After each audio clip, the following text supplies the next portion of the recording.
Hello everyone, once again welcome। उम्मीद है कि प्रैक्टिकल केमिस्ट्री का पार्ट 1 आपको पसंद आया होगा। आपने उससे बहुत सारी यूज़फुल चीज़ें नोट करी होंगी, बहुत सारे क्वेश्चंस पता चले होंगे। उसी कंटिन्यूएशन में प्रैक्टिकल केमिस्ट्री का पार्ट 2 हमने पहले पार्ट में ही आपको बताया कि बहुत लंबा हो जाता, करीब 2 घंटे का वीडियो बनता, जो हम बनाते बनाते भी थक जाते। और आप जानते हो, आप लोग तो वैसे भी पढ़ने में थक जाते हो।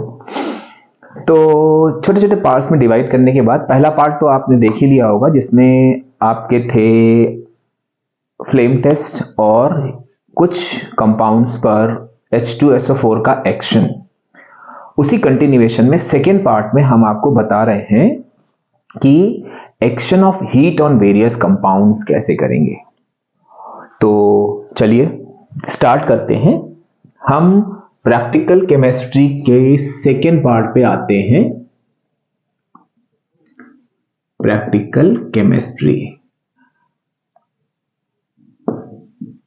जिसके सेकेंड पार्ट में हम आपको बताएंगे about heating of compounds.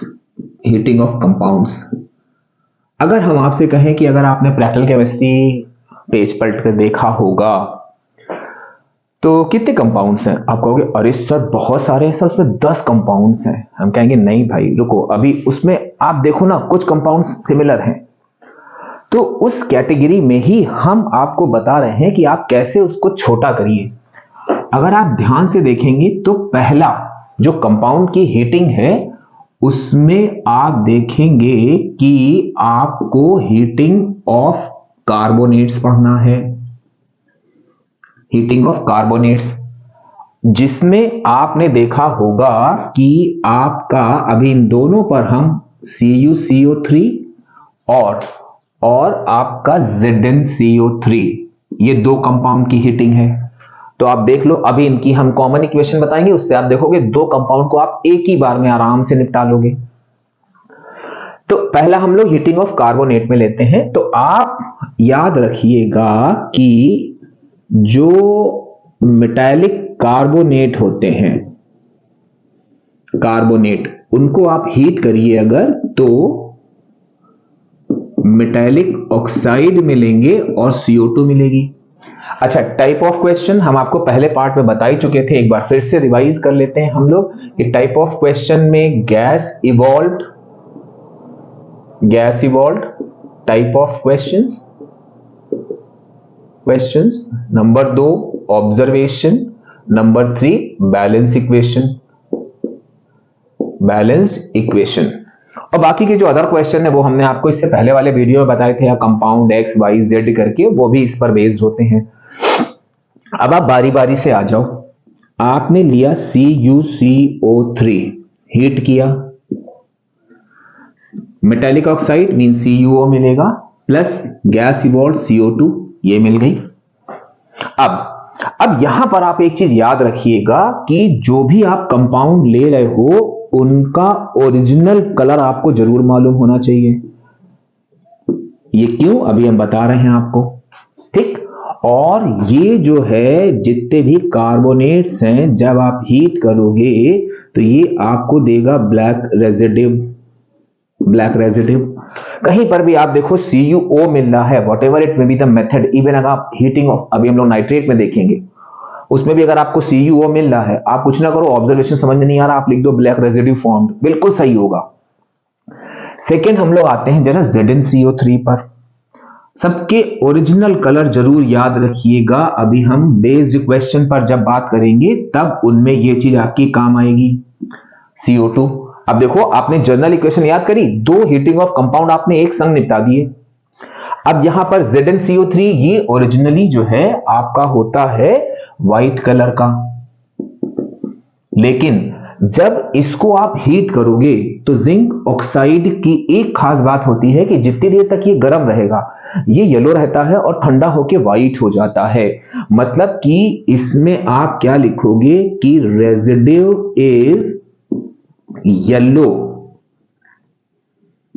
When hot and white when cold. अब आप आ जाओ अपने इन क्वेश्चंस पर। गैस इवॉल्व, अब आपको मालूम है कि मेटालिक कार्बोनेट, कोई भी मेटालिक कार्बोनेट को हीट करोगे CO2 होगी। उन्होंने आपसे कहा CuCO3 ZnCO3 को हीट करने पर गैस इवॉल्व। गैस इवॉल्व पर बेसिकली 5 नंबर का एक क्वेश्चन आता है जिसमें अलग अलग टॉपिक पर आपसे अलग अलग गैसेस पूछी जाएंगी। वो गैसेस के टेस्ट पर भी हो सकता है, जो भी हम अपने नेक्स्ट वीडियो में आप कवर करेंगे। तो यहां पर आपका हो गया CO2। सेकेंड हो गया ऑब्जर्वेशन। ऑब्जर्वेशन में आप देखो ब्लैक रेजिड्यू या residue is yellow when hot, white when cold. जब जिंक कार्बोनेट को हीट किया। अच्छा, यहां पर आप CO2 के ऑब्जर्वेशन भी दे सकते हो कि brisk effervescence of CO2 which turns lime water milky and does not affect on KMnO4 solution और K2Cr2O7 solution, जो हम आपको अपने पहले वाले वीडियो में भी बता चुके हैं कि CO2 के टेस्ट में आपको क्या लिखना है। तो ये हमारा पहला हो गया कि हीटिंग ऑफ कार्बोनेट। और बैलेंस इक्वेशन ये आपकी लिखी हुई है। तो देखो ना, आपने तीनों टाइप के क्वेश्चन यहां कवर कर लिए। तो ये पहला जो आप देखोगे हीटिंग ऑफ कंपाउंड है, वो आपका बेस्ड है हीटिंग ऑफ कार्बोनेट्स पर, जिनमें केवल 2 हैं आपके सिलेबस में, एक कॉपर कार्बोनेट, एक जिंक कार्बोनेट। दोनों को हीट करेंगे, रिस्पेक्टिव ऑक्साइड मिलेगा और CO2 गैस मिलेगी। जो कॉपर ऑक्साइड होगा ब्लैक कलर का होगा, black residue, zinc oxide residue yellow when hot and white when cold along with CO2 gas. तो तीनों तरह के क्वेश्चन आपके कवर हो गई है पहला। अब दूसरा जो आता है आपका, पहला तो आपने कार्बोनेट की हीटिंग कर ली, दूसरा आता है आपका नाइट्रेट की हीटिंग। ये बेटा हम आपको बता दें बहुत इंपॉर्टेंट है, क्लास 10th में भी आपका है ये पूरा नाइट्रिक एसिड चैप्टर में पूरा दिया हुआ है। तो यहां पर हम बात करेंगे, केवल अभी हम आपके प्रैक्टिकल वाले बेसिस पर बात करेंगे। तो अब सेकंड हम लोग लेते हैं, सेकंड हम लोग का आया आपका हीटिंग ऑफ नाइट्रेट्स। अब आप देखो 10 थे, 2 निपट गए, एक संग 8 बचे। इसमें अभी हम 3 निकाल लेंगे, आराम से 3 है आपके सिलेबस में, 3 निकाल लेंगे। मतलब 5 को आपने केवल 2 के जर्नल इक्वेशन के बेसिस पर ये सारे क्वेश्चन आपने कवर कर लिए। तो यहां पर हीटिंग ऑफ नाइट्रेट लेंगे, तो जरा इनकी पहले हम जर्नल इक्वेशन लिखते हैं। आपने यहां लिया कि मेटालिक नाइट्रेट, इनकी हीटिंग कर दी भाई, हीट कर रहे हैं तो हीटिंग का साइन लगाएंगे। हमको यहां पर मिलेंगे रिस्पेक्टिव ऑक्साइड मिल जाएंगे। मतलब हम अभी बताएंगे कौन कौन से आपके सिलेबस में, उसके हिसाब से आप देख लीजिएगा। प्लस NO2 गैस मिलेगी और O2 गैस मिलेगी। अब आप यहां पर देखो कि ये जो NO2 गैस होती है, ये भी ऑलवेज वाला ऑब्जर्वेशन है आपका, कहीं पर भी whatever it may be the method of obtaining NO2 gas, if by heating or by action of anything you are getting NO2 as a gas, कुछ मत सोचना, सीधे लिख देना रेडिश ब्राउन गैस इवॉल्व्ड। ये आपकी रेडिश ब्राउन कलर की gas होती है, रेडिश ब्राउन गैस। भाई ये तो कलरलेस होती है, कोई ऑब्जर्वेशन दिखेगा नहीं आपको, ये रेडिश ब्राउन कलर की गैस दिख गई। बाकी आप दूसरा ऑब्जर्वेशन इस रिस्पेक्टिव ऑक्साइड के बेसिस पर दे सकते हो, क्योंकि हर ऑक्साइड के अपने अपने कलर्स होते हैं। अब बात करते हैं हम लोग कि हम लोग के यहाँ पे मेटालिक नाइट्रेट हैं कौन कौन से सिलेबस में। तो आप लोगे Zn, Cu और Pb, means Zn NO3 whole twice, Cu NO3 whole twice, Pb NO3 whole twice। अब आपने क्या किया, सब में हीटिंग है तो हीट का साइन मस्ट है एरो के ऊपर। अब रेस्पेक्टिव ऑक्साइड मींस ZnO बना दो। अब आप देखो ZnO, इससे पहले भी हमने कार्बोनेट में देखा था, residue is yellow when hot and white when cold, plus NO2 बनेगी, प्लस आपकी O2 गैस लिबरेट होगी। अब क्या हुआ, और इवन इनकी बैलेंसिंग भी सेम है, सब में आप पहले ही 2 लगा दो चाहे तो, 2 रिस्पेक्टिव ऑक्साइड। अब देखो इसी में भी 2 respective oxide plus 4NO2 plus 4NO2। जो बच्चे रिएक्शन अलग अलग याद करते हैं वो थोड़ा सा टाइम वेस्ट करते हैं। भाई आप देखो ना, क्या जरूरत है आपको जिंक नाइट्रेट की रिएक्शन अलग लिख के याद कर रहे हैं, कॉपर की अलग याद कर रहे हैं, लेड की अलग याद कर रहे हैं। भाई क्या जरूरत है, सिंपल सी बात है, हमने जनरल इक्वेशन याद करी, जनरल इक्वेशन में डिजायर्ड जो भी हमारा है वो रख दिया, सब कुछ निकल आया। अब देखो आप, अच्छा यहां पर आप ध्यान रखना कि ये आपका व्हाइट होता है, ये आपका व्हाइट होता है, लेकिन ये आपका ब्लू होता है। तो अब आपका ये हो गया। अब ZnO वही चीज हो गई कि यहां पर क्या हुआ, हमारा रेजिड्यू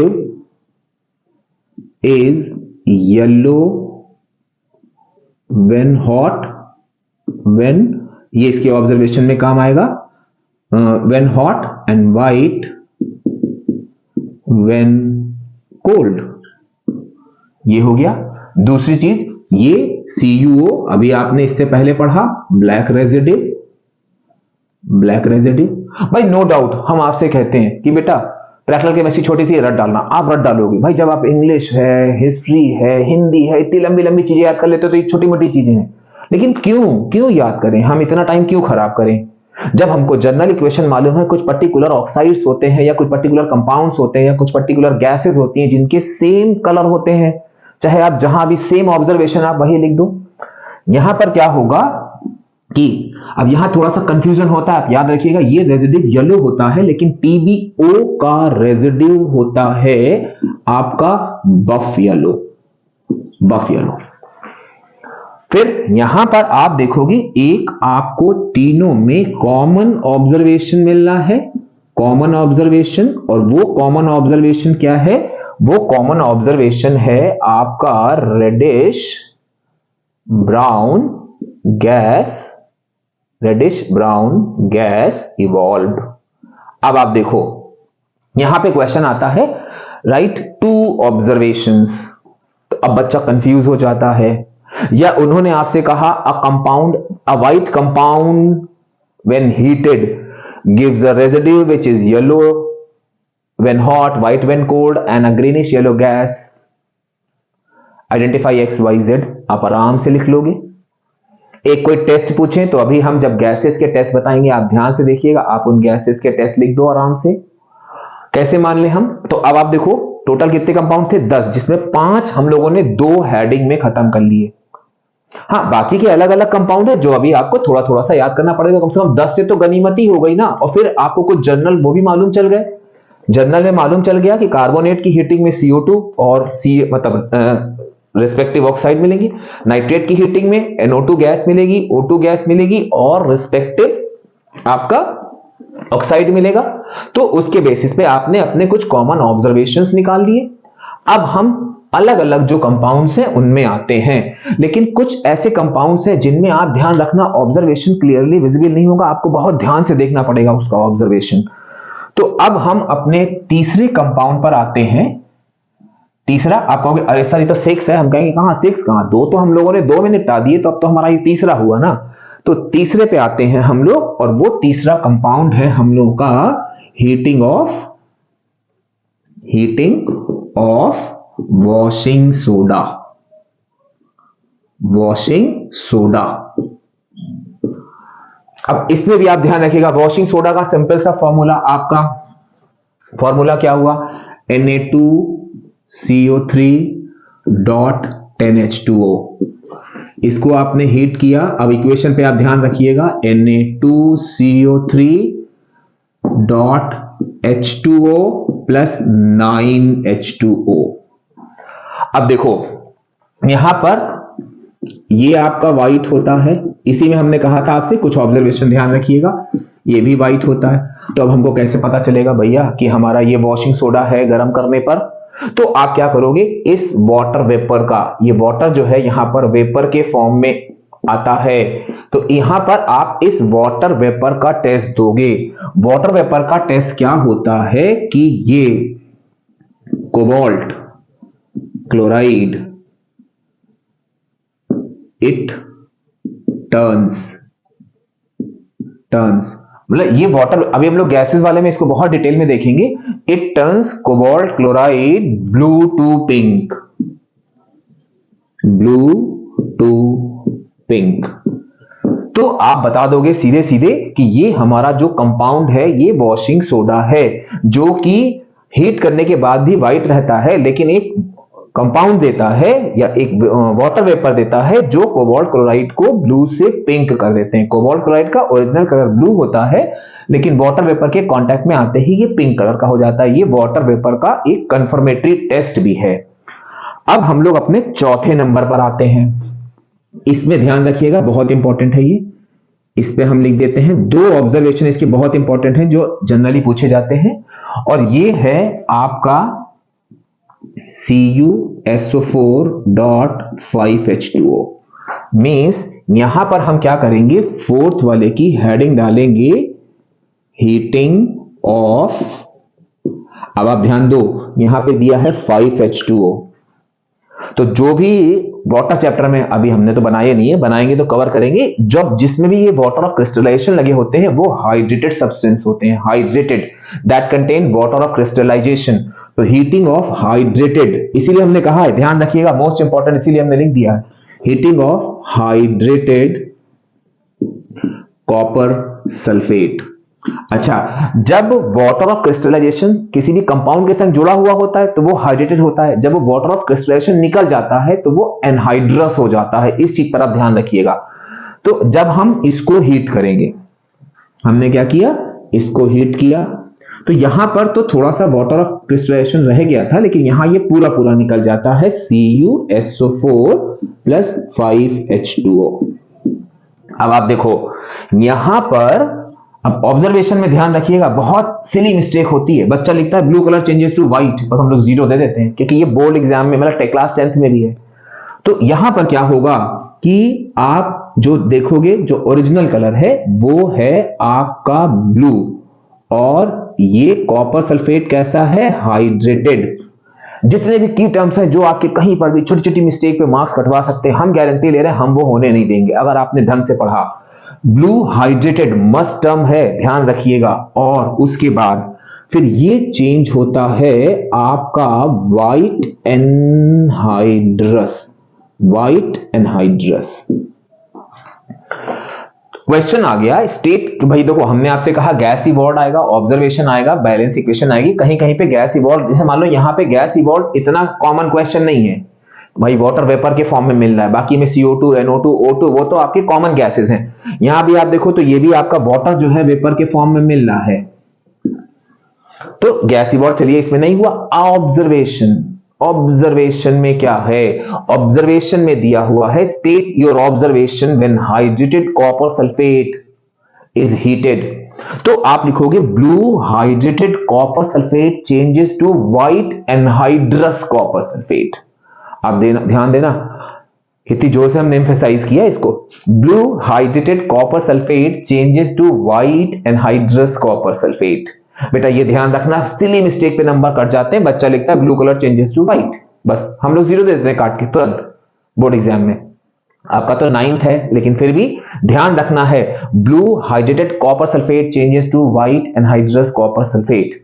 अब यहां पर होता क्या है कि आपको मालूम है ये वाटर ऑफ क्रिस्टलाइजेशन बहुत ही लूज केमिकल कॉम्बिनेशन में होते हैं, जरा सा हीट करोगे आपका ये हो जाएगा क्या, कॉपर सल्फेट मिल गया। लेकिन अब आप ध्यान रखना बहुत ध्यान से, उन्होंने आपसे कहा स्टेट योर ऑब्जर्वेशन व्हेन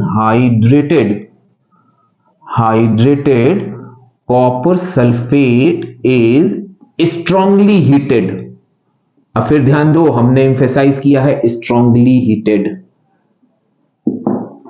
तो यहां पर क्या हुआ कि भाई जब आप स्ट्रांगली हीट कर रहे हो तो पहले थोड़ा सा हीट होगा, थोड़ा सा हीट होने पर यह चीज होगी कि उसका कलर चेंज होगा, वो व्हाइट कलर का हो जाएगा।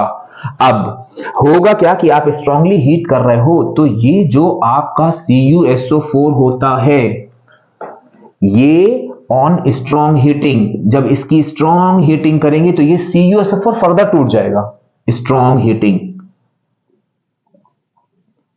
अब जब CuO होगा तो यहां पे क्या होगा, आपका CuO बनेगा प्लस वाटर बनेगा प्लस SO2 बनेगी, सॉरी वाटर नहीं O2 बनेगा, CO2 SO2 एंड, अब इसको आप बैलेंस कर दो, यहां पे 2 कर दो, यहां 2 कर दो, और S के 2 हो गए, यहां 2 कर दो। अब आप ध्यान दो, आपको अगर सर रुकिए रुकिए रुकिए, हमने ध्यान दे लिया, स्ट्रॉन्ग हीटिंग पर it will turn into black residue. हम कहेंगे वेरी गुड, मतलब आप बहुत ध्यान से देख रहे हो। क्यों? तो यहां पर हुआ कि copper sulphate, hydrated copper sulphate is heated, तो अगर आपने लिख दिया white anhydrous copper sulphate formed, बिल्कुल सही। लेकिन अगर आता है कि strongly hydrated copper sulphate is strongly heated in a test tube, तो आप ध्यान रखना, आप लिखोगे white anhydrous copper sulphate formed which on strong heating gives black residue. Black residue. कोशिश हम पूरी करेंगे कि आपका 1 मार्क्स भी ना जाए, बस आप इन चीजों को ध्यान रखो। तो ये हम लोग का हो गया वॉशिंग सोडा और हाइड्रेटेड कॉपर सल्फेट। अब नेक्स्ट आते हैं, भाई कितने थे? 10 में से हम लोगों ने 5 निकाल दिए, 2 की उसमें एक पूरा कार्बोनेट की हीटिंग, एक नाइट्रेट की हीटिंग, उसके बाद 2 निपट गए। फिर हम लोगों ने वॉशिंग सोडा ले लिया, हालांकि इन दोनों को भी सेम कैटेगरी में कर सकते थे, लेकिन ऑब्जर्वेशन कोई जनरल इक्वेशन थी नहीं, ऑब्जर्वेशन कॉमन था नहीं, तो हमने यहां पर इनको अलग अलग कर दिया। अब हम लोग आते हैं अपने नेक्स्ट कंपाउंड पर। तो हम लोग यहां पे अब अपना कंपाउंड का हेडिंग डालेंगे 5th। अब नेक्स्ट कंपाउंड हम लोग का हुआ, हम लेते हैं हीटिंग ऑफ अमोनियम। बहुत आसान, ammonium chloride, heating of ammonium chloride. Formula मालूम है आपको, NH4Cl। इसको हीट कर दो और ये रिवर्सिबल रिएक्शन होती है, कूल, यानी कि तो ये गैसेस दे देगी NH3 और HCl। अब यहां पर अभी गैसेस में इस चीज को हम वो करेंगे, यहां पर ये आपकी बेसिक गैस होती है, ये आपकी एसिडिक गैस होती है। अमोनियम क्लोराइड ये आपका व्हाइट कलर होता है। अब उन्होंने कहा a white colour compound when heated it gives a basic gas and an acidic gas. XYZ, identify XYZ। X ammonium chloride basic gas, ammonia is the only basic gas. कहीं पर भी आता है a basic gas, name the gas evolve में, आगे कुछ भी description दिया है, आपको आता है वेल एंड गुड, नहीं आता है तो आप टेंशन मत लो, आप केवल आइडेंटिफाई करो अ बेसिक गैस, तुरंत लिख दो अमोनिया। तो ये आपका हो गया, यहां पर अमोनिया गैस हमको मिल गई और एक HCl गैस एसिडिक मिल गई।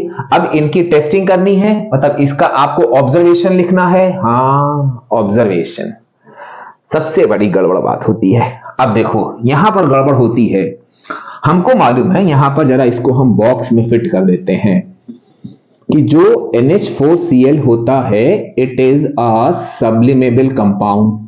सब्लिमेबल कंपाउंड आपको मालूम होगा कि जो क्या करते हैं, डायरेक्टली चेंज होते हैं सॉलिड से गैसेस में, मतलब लिक्विड नहीं बनता है, सीधे आप रखो। आपने देखा होगा मम्मी पूजा करती है, कपूर होता है, कपूर को थाली में रखा, उसमें आग लगा दी, पूजा कर रही है, पूजा के बाद आप देखोगे कपूर उड़ गया पूरा, कहीं पानी वानी का कोई निशान नहीं होता। या नेफ्थलीन बॉल्स, तो वो सारे वो सारे सब्लिमेबल कंपाउंड होते हैं जो कि सॉलिड से डायरेक्टली हीट में मतलब डायरेक्टली गैसेस में कन्वर्ट हो जाते हैं। तो यहां भी क्या हुआ, आप देखो ये अमोनियम क्लोराइड, दोनों गैसेस हैं, दोनों गैसेस कलरलेस हैं। अब हम आपसे कह रहे हैं बेटा अमोनियम क्लोराइड को हीट करने पर ऑब्जर्वेशन बताओ। आप कहोगे अरे सर क्या करें, दोनों गैसेस तो कलरलेस हैं। तो भाई या तो आप क्या करो कि इनके टेस्ट लिखो, जो हम लोग गैसेस में कवर करेंगे वो भी बिल्कुल सही होगा। लेकिन आपने सोचा अरे सर बहुत सारे टेस्ट हो जाते हैं, नहीं, हमने कहा कोई बात नहीं, चलो कुछ ना करो, आप यहां पर इसके, इसीलिए हम यहां भी इसको मोस्ट इंपॉर्टेंट की कैटेगरी में डाल रहे हैं। इसमें क्या होता है कि इसका ऑब्जर्वेशन होता है कि जो सब्लिमेट होते हैं, सब्लिमेट मतलब कि जो हमको सबलाइम होने के बाद मिल रहे हैं, sublimate condenses on cooler part of the test tube. भाई इसमें 2 ऑप्शन हैं, या तो आप ऑब्जर्वेशन में इन दोनों का कोई भी एक टेस्ट लिख दो, या आप क्या करो, sublimate condenses on cooler part of the test tube. तो ये थोड़ा सा अलग सा है, ये आपको याद रहेगा। मान लो भाई गैस के इतने सारे टेस्ट हैं, भूल गए, कुछ गड़बड़ हो गई, तो आपका ये बिल्कुल सॉलिड वाला टेस्ट हो गया। तो अमोनियम क्लोराइड को हीट करेंगे, हमको सब्लिमेट मिलेगा which will condense on the cooler part of the test tube. तो एक हमारा ये हो गया। ध्यान रखना है, अमोनियम क्लोराइड सब्लिमेबल कंपाउंड होता है, सब्लाइम हो जाएगा गैसेस के फॉर्म में, NH3 और HCl के फॉर्म में।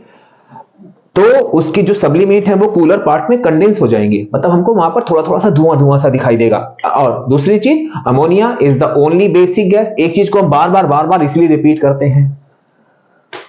अच्छा, अब ये हो गया हम लोगों का। नेक्स्ट हम लोगों का कौन सा हुआ?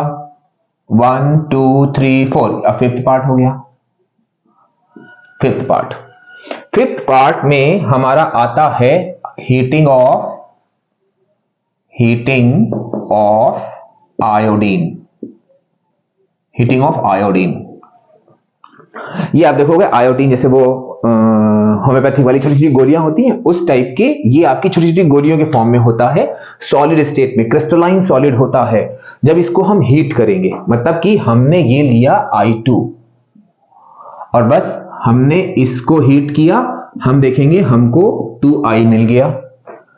अब ये तो मानी हुई बात है आपका, ये आपका सॉलिड होता है क्रिस्टलाइन फॉर्म में। ये वैसे ही क्वेश्चन तैयार करने के लिए है। A solid crystalline when heated gives, आगे जो भी ऑब्जर्वेशन होगा अभी हम लोग देखते हैं। जब ये लेंगे तो हम देखेंगे कि यहां पर हमको वॉयलेट वेपर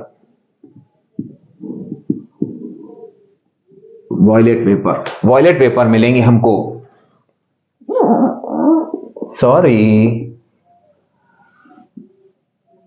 वॉयलेट वेपर। जो गलत होता है वो ऑटोमेटिकली खटक जाता है, तुरंत दिमाग में आ जाता है।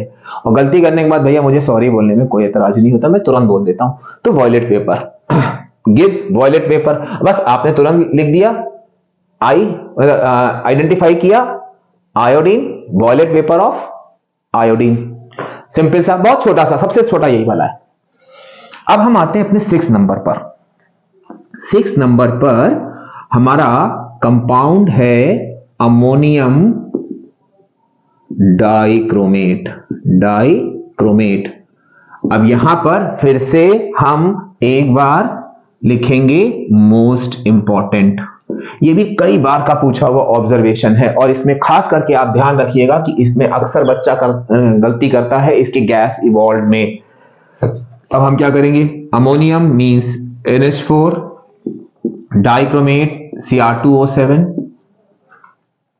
अब हमने क्या किया, इसको हीट किया, हमको Cr2O3 मिलेगा प्लस, अब देखो यहां पे H भी है, O भी है, तो हमको वाटर मिलेगा और नाइट्रोजन गैस इवॉल्व होगी, क्योंकि इसमें भी कोई अलग सी गैस निकलती है नाइट्रोजन।